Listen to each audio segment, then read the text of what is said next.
व्रत और देवियां करती हैं। कौन सा व्रत होता है जिसमें पानी नहीं पीते हैं? एक व्रत करते, हाँ, करवा चौथ।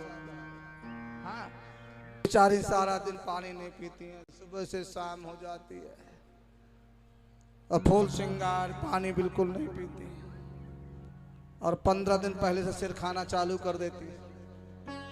15 दिन पहले से करवा चौथ आने वाला है, फला तारीख को करवा चौथ। और हाँ, इतना भी नहीं, देवियां जब करवा चौथ आता ना 3 घंटे तक 4 घंटे तक महाराज वहां ब्यूटी पार्लर में जाएंगे, पता नहीं कहा पोत पुता के फिर ऐसे चुप बैठी रहती है, चुपचाप बैठी रहती है, एक भी हिलती नहीं है, 4 घंटे तक बैठी रहती है, एक भी नहीं हिलती। और कथा में आके बैठ जाए तब रामदेव जी का आसन चालू कर देती है। कभी ये पैर उठाएंगे, कभी ये पैर उठाएंगे। और ब्यूटी पार्लर में फोन भी नहीं उठाएंगे, चुप, क्योंकि सलवट आ जाएगी ना, फोन भी नहीं। कई बारी माताएं जो होती है ना, बूढ़ी बूढ़ी माताएं बहुओं से सुंदर दिखती है। क्यों दिखती हैं? अरे उन्होंने माल खाया है, तपस्या करी है, तुम्हारी तरह गोलगप्पे थोड़ी खाए। तुम टिक्की में गोलगप्पे में प्राण देते रहते हो। घी खावे, वो दूध पीवे, बादाम खावे, काजू। कई बार तो सासू श्रृंगार नहीं कहती बहू के कारण। क्यों? अगर सासू ने श्रृंगार कर लिया तो बहू फीकी पड़ जाएगी। तो नो बाल आए मैं कर लिए, हमारे बाल बांधे, अब सुबह उल्टा सीधा लगा, फिर भी सुंदर दिखे। अब वो करवा चौथ का व्रत आता है। अब जब करवा चौथ का व्रत आया, शाम के महाराज चंद्रमा का भी लेट निकलना था, अभी तक निकला नहीं। चंद्रमा की बाट देख रहे। अब जैसे वो चंद्रमा की बाट देखा, फिर महाराज चलने में पता नहीं, वो दीपक रख करके और हाथ दिया रख कर फिर मुखड़ा देखते हैं और फिर ऐसे पल्लू करके ऐसे करके पति को प्रणाम करते हैं। अब पति देव उसके सिर की तरफ देखता है, जैसे आज सीधी बनाई है, हमेशा सीधी ऐसे बना देना। फिर और गौर से देखता है महाराज, 1.5 लाख का हार बना था महाराज 20 साल पहले, वो प्रणाम कर रही है और पति उसका हार देख रहा है। करवा चौथ 15 दिन पहले से तैयार। इसलिए कहते हैं प्यारे, तुम्हारे भूखे रहने से या प्यासे रहने से पति की उम्र नहीं बढ़ती। मेरा भगवान भोलेनाथ कहता है, यदि तुम प्रेम से बोलती रहोगे, प्यार से रहोगे घर में, तो सबकी उम्र बढ़ती रहेगी। वो घर को साल भूखे रखते। भगवान से प्रेम जरूरी है, बाबा से प्रेम जरूरी है, लेकिन लोग कहां करते हैं महाराज। राजा सोच के प्राणों को बचा लिया भगवान शिव ने प्यारे, राजा सोच के प्राण बच गए। और भगवान ने कहा कि आज के बाद, सूर्यदेव ने बच्चों की कसम खा के वो कह रहे हैं, आज के बाद यदि कभी भी हम आएंगे, कभी भी आएंगे तो पहले आपसे पूछेंगे। इसलिए प्यारे, ये भगवान मेरे शिव की पूरी भूमि है और हम सभी भगत भोलेनाथ के बच्चे हैं प्यारे। इस बाबा को मत भूलिए, इस बाबा को अपना लीजिए, बस कभी पत्र दिखाने की जरूरत नहीं पड़ेगी। किसी के बहुत भयानक दर्द रहता है, कमर का दर्द, घुटने का दर्द, कैंसर जैसी बीमारी, शिव महापुराण के बाबा ने वरदान दिया है, अगर शिव महापुराण की हम बेल पत्र लेकर के सेवन कर लेते हैं, उसके महाराज कमर का दर्द हो या घुटने का दर्द हो, कैंसर जैसी बीमारी भी ठीक हो जाती है महाराज, शिव महापुराण की बेल पत्र खाने से। तुम कुछ नहीं जानते हो, हर हर महादेव बोल दो, ये नमः शिवाय बोल दो, श्री शिवाय नमस्तुभ्यम बोल करके भगवान शिव के पिंडी से बेल पत्र उठा करके शिखर का दर्शन कर लेना प्यारे। भगवान भोलेनाथ के शिखर का दर्शन करके और इसका सेवन कर लेना। आप देखिएगा महाराज, शिखर दर्शनम सर्व पाप नाशनम, शिखर का दर्शन करके यदि आपने इसका सेवन कर लिया तो फिर घुटने तुम्हारे बदलवाने की आवश्यकता नहीं पड़ेगी। आपके घुटने का दर्द। शिवरात्रि का पर्व हो, रात्रि के 12 बजे हो, ठीक 12 बजे शिवरात्रि वाले दिन भोलेनाथ के मंदिर में जाना, एक बेल पत्र उठा लेना और बाबा से झोली पसार के कह देना, बाबा बहुत कष्ट, 11 बार श्री शिवाय नमस्तुभ्यम बोल करके एक बेल पत्र लेना, पीछे को पैर करके बाहर निकलिएगा, बाबा के चौखट को प्रणाम करिएगा और भोलेनाथ के शिखर का दर्शन कर लीजिएगा।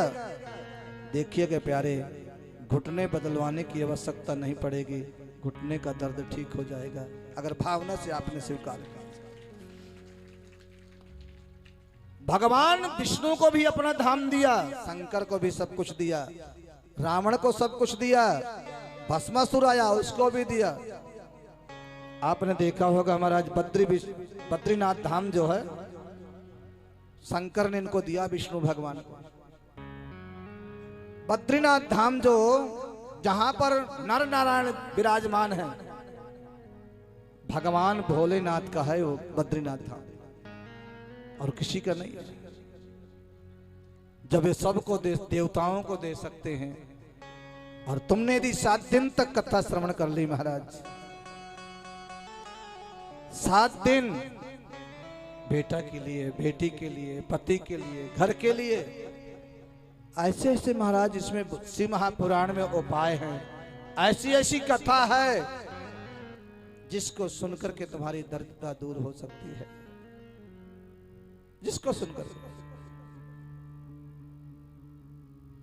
भगवान भोलेनाथ बद्रीनाथ धाम में महाराज शिव जी का ही घर है महाराज। एक बारी भगवान विष्णु लक्ष्मी जी के सहित बद्रीनाथ धाम गए थे घूमने के लिए। आप भी कभी गए होंगे बद्रीनाथ धाम, कोई लोग गए कि नहीं गए? भगवान शिव का घर है बद्रीनाथ धाम, और बद्रीनाथ धाम में तुमने एक माला किया,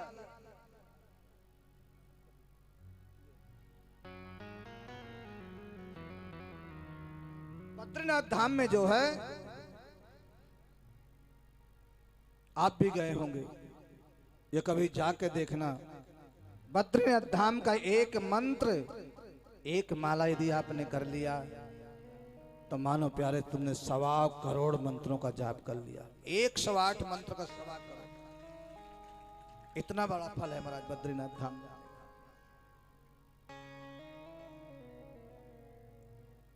और ये किसका है बद्रीनाथ धाम? भगवान शंकर का, और किसी का नहीं है, भोलेनाथ का है बद्रीनाथ धाम, मेरे बाबा का है प्यारे।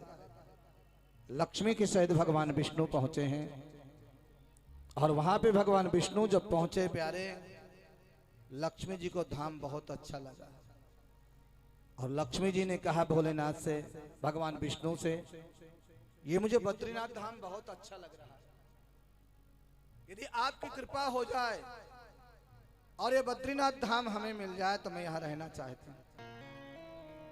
भगवान विष्णु ने कहा, देवी किसी की दूसरी संपत्ति पे लालच नहीं करना चाहिए, किसी दूसरे की संपत्ति का लालच नहीं करना चाहिए, अपनी नीयत नहीं टिकाना चाहिए। दूसरे का धन प्यारी मिट्टी मानना चाहिए, मिट्टी के समान। दूसरे का धन मिट्टी तुल्य है। लेकिन लक्ष्मी जी बार बार हट करने लग गई, मुझे तो बद्रीनाथ धाम चाहिए, मुझे बद्रीनाथ धाम चाहिए, बद्रीनाथ धाम मुझे दीजिए। अब महाराज 3 हट होते हैं, बाल हट, राज्य हट, और एक हट और होता है। कौन सा महाराज? चलो 2 दिन के बाद बता दो। हाँ, क्योंकि अभी तो महाराज हमें 4 दिन कथा सुनानी है। बोलो हारे हारे। अब भाई लोग तो में बैठे ना है, भाइयों को तो शर्म आवे ना, देवियां ही कथा में रहे और देवता तो आवे ना। क्यों? देवता मरेंगे नहीं, देवियों को हमें तुम्हें मरना। हाँ, उन्हें तो है ही नहीं कि हम भी मरेंगे, और मरना सबका है। भगवान से प्रेम नहीं किया, देख लो महाराज 28 प्रकार के नरक हैं, और बड़े विकराल वो नरक हैं, उन नरकों का सामना करना पड़ता है। इसलिए आपसे निवेदन कर दूं, भगवान ने बहुत समझाया, लेकिन लक्ष्मी जी कहती हैं मुझे तो बद्रीनाथ धाम चाहिए। भगवान विष्णु ने कहा, सोचता हूं सज्जनों, भगवान विष्णु ने छोटा सा रूप लेकर के नन्हे से बालक बन करके अलखनंदा के तट पर जो छोटे सा बालक का रूप लेकर के रोने लग गए, जोर जोर से रोने लग गए।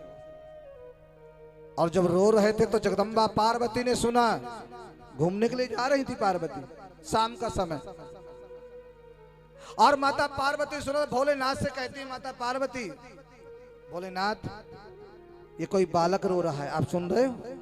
हाँ हाँ देवी। कोई माँ लगता अब छोड़ करके चली गई, भूल गई है कोई माँ।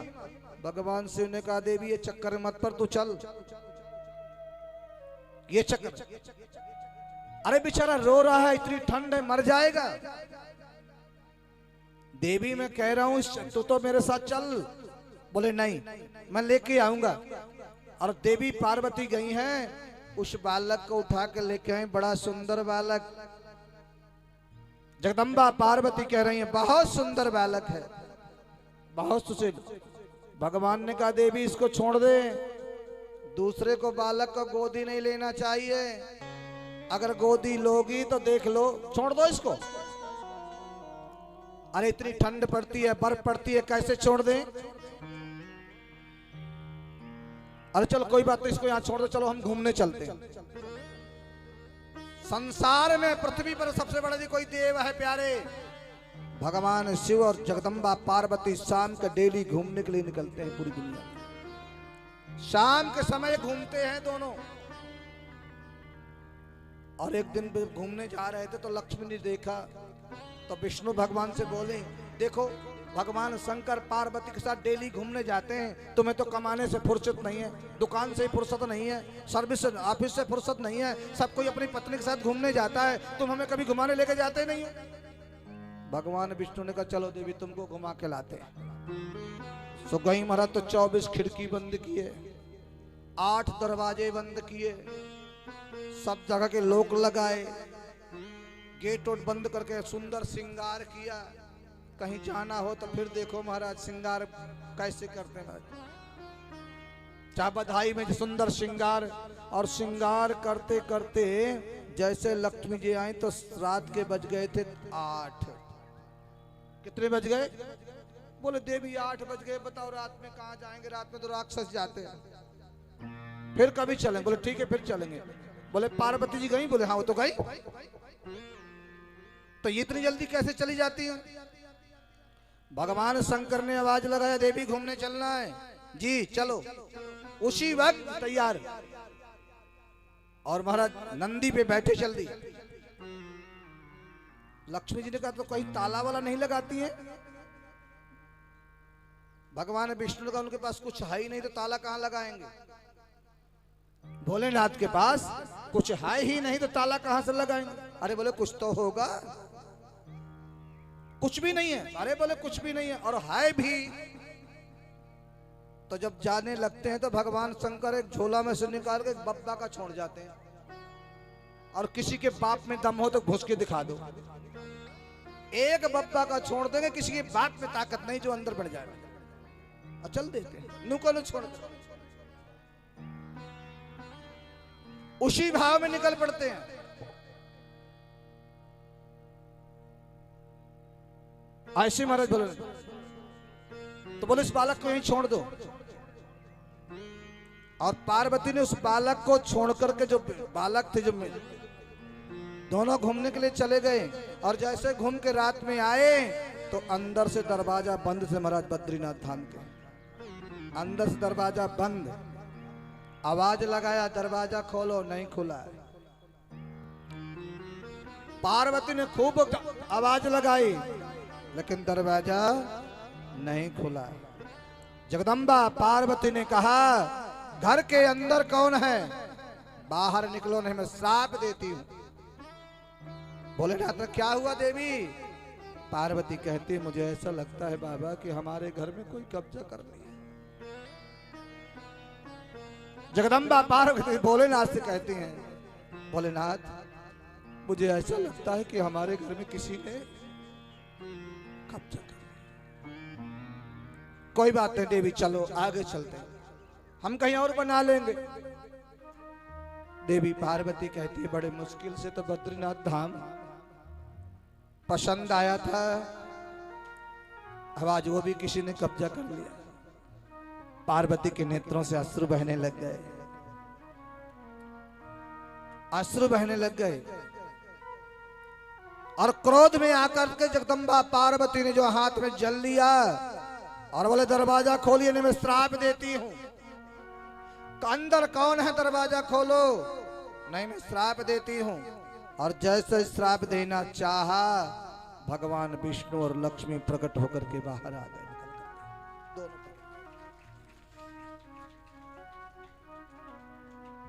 भगवान विष्णु हाथ जोड़ करके बोले, भोलेनाथ से हाथ जोड़ करके बोले, बाबा भोलेनाथ ये बद्रीनाथ धाम मुझे प्रदान कर दो, लक्ष्मी को बहुत पसंद आया है। भगवान भोलेनाथ ने बद्रीनाथ धाम भगवान विष्णु को प्रदान कर दिया।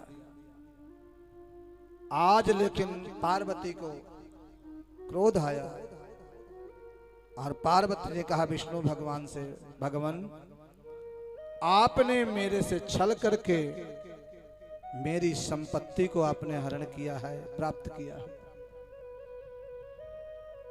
एक दिन ऐसा आएगा कि तुम्हारी संपत्ति को भी कोई बेटा हरण करेगा। लक्ष्मी ने कहा तुम्हारी भी संपत्ति जाएगी, एक दिन ऐसा आएगा। भगवान शिव कहते हैं पार्वती से, देवी मैंने कहा था ना, किसी बालक को यदि तुम गोद लोगे तो संपत्ति देनी पड़ेगी। तुमने इनको गोद में उठाया था अलकनंदा से, अब तुमने गोद में लिया है तो संपत्ति देनी पड़ेगी। भगवान विष्णु ने जो है भोलेनाथ की संपत्ति ले ली और पार्वती ने श्राप दिया था तुम्हारी भी संपत्ति का हरण होगा। ध्रुव जी महाराज ने भगवान की गोदी में बैठ करके भगवान का वैकुंठ मांग लिया था। ध्रुव जी महाराज तपस्या के सुना होगा कथा भागवत में। ध्रुव जी महाराज ने तपस्या करी और तप करके ध्रुव जी महाराज ने भगवान की गोदी में बैठे और भगवान को ने उनको वैकुंठ धाम प्रदान कर दिया, ध्रुवलोक प्रदान कर दिया था महाराज ध्रुव जी महाराज। कोई भी बालक गोद लिया जाए या गोदी में आ जाता है, उसे महाराज भगवान का धाम उसे जरूर देना। बद्रीनाथ धाम महाराज, यही महाराज बद्रीनाथ धाम है, भगवान शिव जी का घर है, लक्ष्मी जी को इन्होंने प्रदान कर दिया। आने वाले समय प्यारे ये जो बद्रीनाथ धाम है ये ओझल हो जाएंगे और फिर महाराज ये बद्रीनाथ धाम लुप्त हो जाएंगे। आगे भविष्य बद्री का निर्माण होगा आने वाले कल। भगवान ये शिव की ही भूमि है महाराज, भगवान शंकर की भूमि है। आगे मेरे भोलेनाथ ने बद्रीनाथ धाम उनको प्रदान किया। आपने कभी सुना होगा महाराज सीता मैया की चूड़ामणि, जो सीता के बालों में चूड़ामणि है, ये कहां से प्राप्त हुई? श्री महापुराण कहती है बहुत अद्भुत है महाराज चूड़ामणि, जिसको सीता जी धारण करती हैं। ये चूड़ामणि की कथा बहुत अद्भुत है।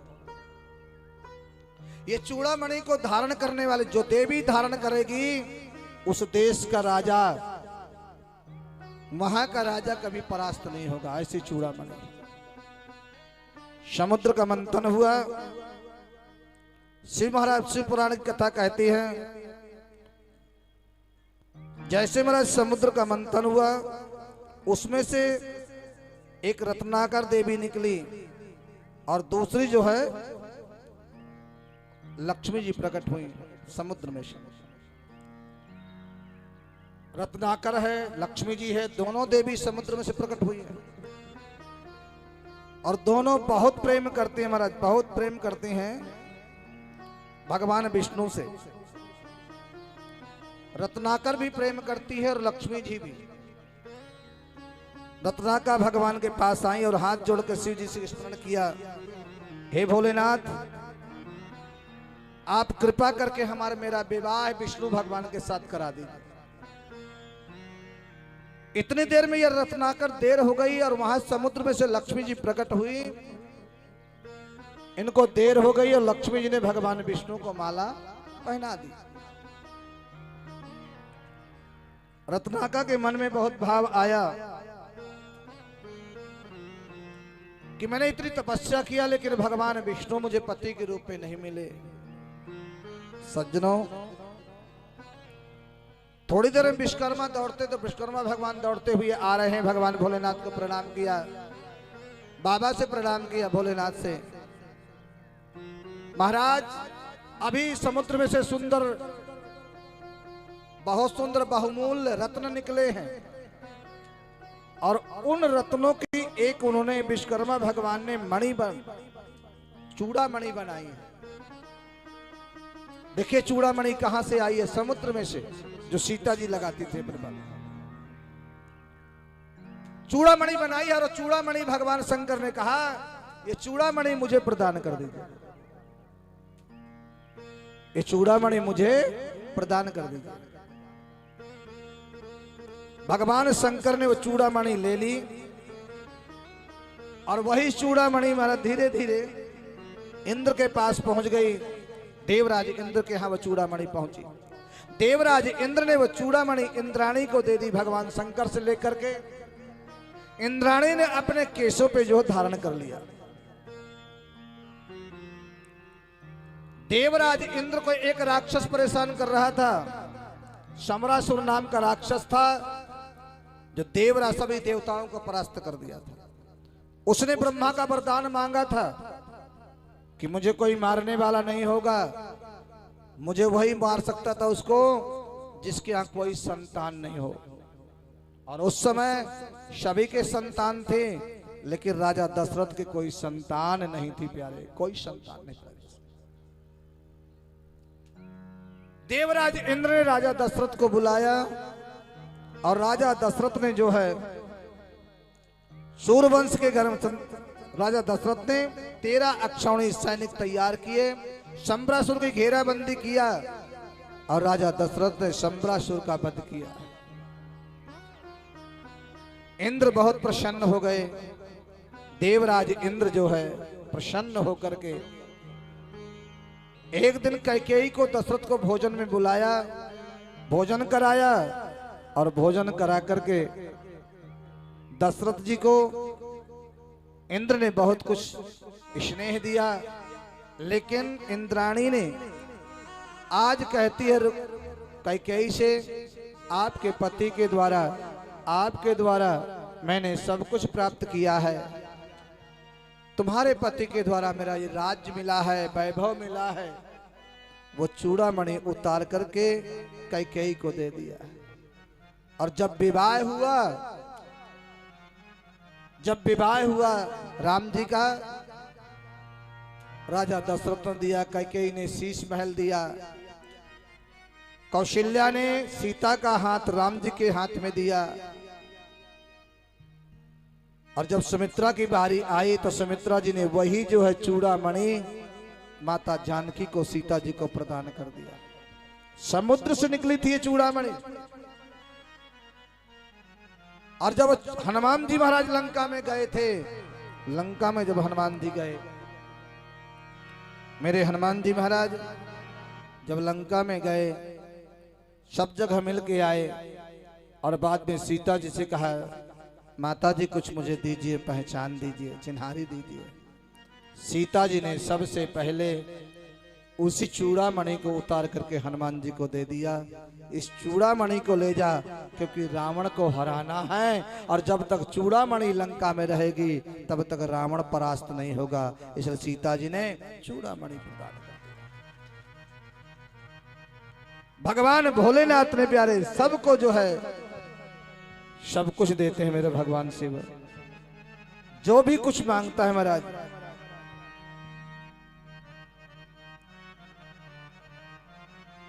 मेरा भगवान शिव सिर्फ आपसे एक लोटा महाराज गंगा जल मांगता है। एक लोटा जल जब भगवान को बद्रीनाथ धाम दे सकते हैं, रावण को बनी हुई सोने की लंका दे देते हैं प्यारे। तुम्हारे घर का जल होना चाहिए। आजकल लोग मंदिर का ही जल ले लेते हैं और वहीं का जल वहीं चढ़ा देते हैं। पहले जमाने में लोग अपने घर से जल लेकर के जाते थे, भगवान की भक्ति बड़ी निष्ठा से करते थे। अब महाराज भगवान की भक्ति भी करते हैं तो स्वार्थ से करते हैं। बहुत ज्यादा बीमारी हो, बहुत ज्यादा कष्ट हो, घर का दरिद्रता हो, सुंदर महाराज पीली मिट्टी के शंकर जी, काली मिट्टी के शंकर जी, बालू के शंकर जी, मक्खन के शंकर जी, दही के शंकर जी, दही के भी शंकर जी बना के अभिषेक कर दिया जाए महाराज, जो भी कामना हो शीघ्र पूरी हो जाती है और सब कुछ लुटा देता है। इसलिए महाराज कहते हैं जीवन तो भैया एक रेल है।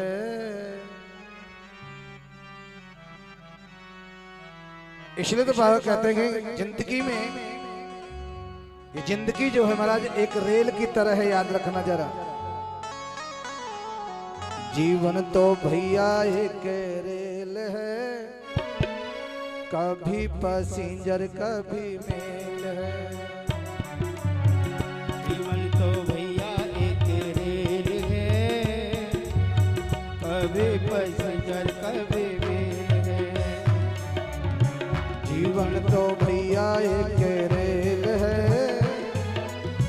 कभी पैसेंजर कभी मेल है। जीवन तो भैया एक रेल है, कभी पैसेंजर कभी मेल है। कभी पैसेंजर कभी मेल है, कभी पैसेंजर कभी मेल है।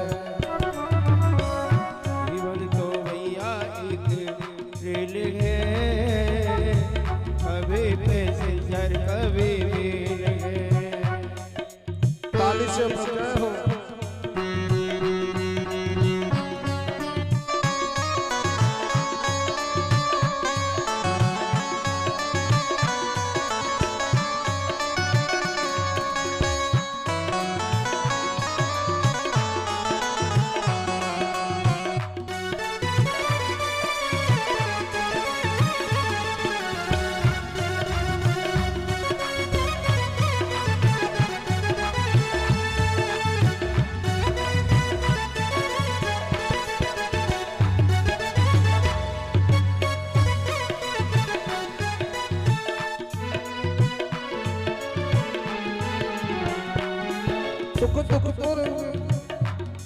सुख दुख की पटरी पे दौड़ लगाती है,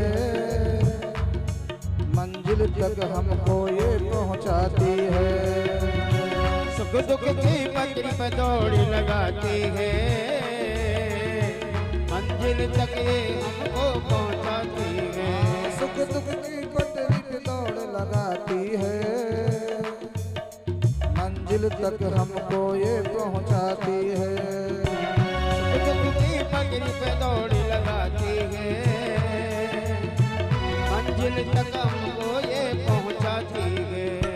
सांसों का जब तक इसमें तेल है, सांसों का जब तक इसमें तेल है, कभी पैसेंजर कभी तो भैया एक रेल है, जीवन तो भैया एक रेल है, कभी पैसेंजर कभी।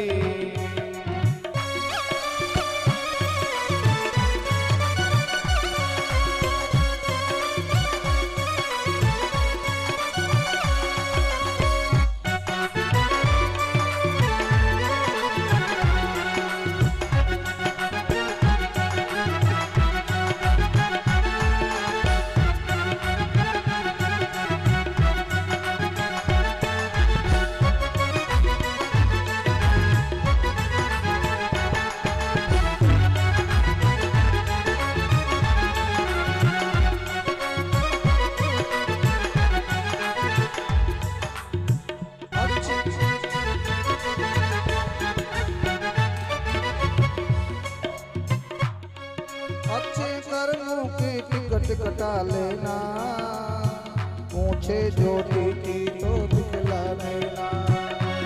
ओ अच्छे कर्मों की टिकट कटा लेना, पूछे टीटी तो दिखला देना।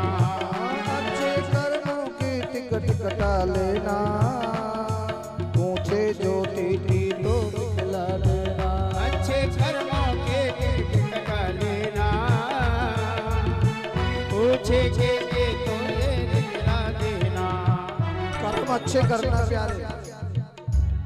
अगर आपके हाथ में टिकट है तो आपको टीटी नहीं रोकेगा, आपको टीटी नहीं रोकेगा। टीटी भी काले कोट वाला होता है और यमराज भी काले कोट वाला ही होता है। इसलिए कहते हैं कर्म अच्छे करना प्यारे। यदि सुखी रहना चाहते हैं कर्म अच्छा करना। यदि हमें कुछ पाना है तो भगवान के सामने स्वयं बैठ करके हमें तपना पड़ेगा, भगवान की स्वयं भक्ति करनी पड़ेगी, मंदिर स्वयं जाना पड़ेगा। इसलिए प्यारे शिव महापुराण कहती है कर्म अच्छे करना प्यारे। भगवान से प्रेम करके जाओगे तो भगवान का धाम मिलेगा, और दुनिया से प्रेम करते करते जाओगे तो शमशान में ही रह जाओगे, नरक में ही रह जाओगे। अच्छे कर्मों की टिकट कटा लेना, पूछे जो टीटी तो दिखला देना। अच्छे कर्मों के टिकट कटा लेना,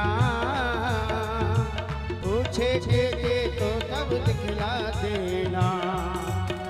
बिना टिकट तो सीधी भैया जेल है, बिना टिकट तो सीधी भैया जेल है। कभी पैसेंजर कभी रेल है, जीवन तो भैया एक रेल है, कभी पैसेंजर कभी मेल है। जीवन तो भैया एक रेल है, कभी पैसेंजर कभी मेल है। जीवन तो भैया एक रेल है, कभी पैसेंजर कभी मेल।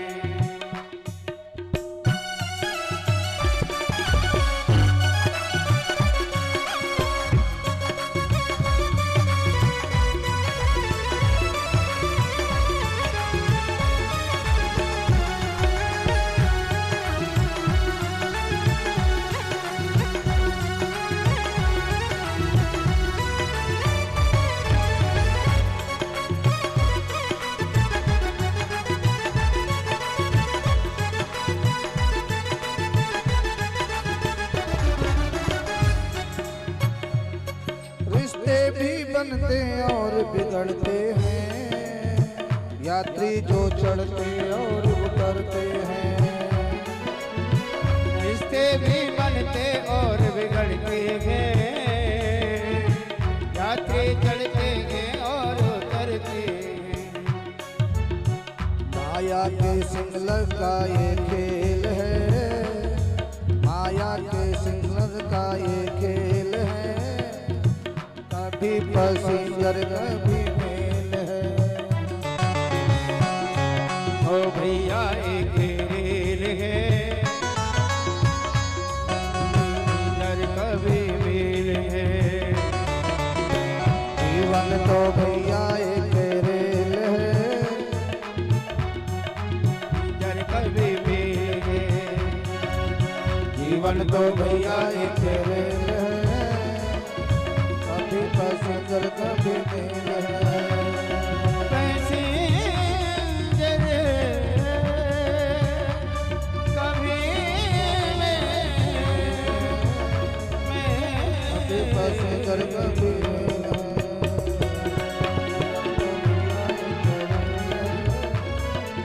कभी पैसेंजर कभी मेल कभी है। पैसेंजर कभी मेल है, कभी पैसेंजर कभी मेल है, कभी पैसेंजर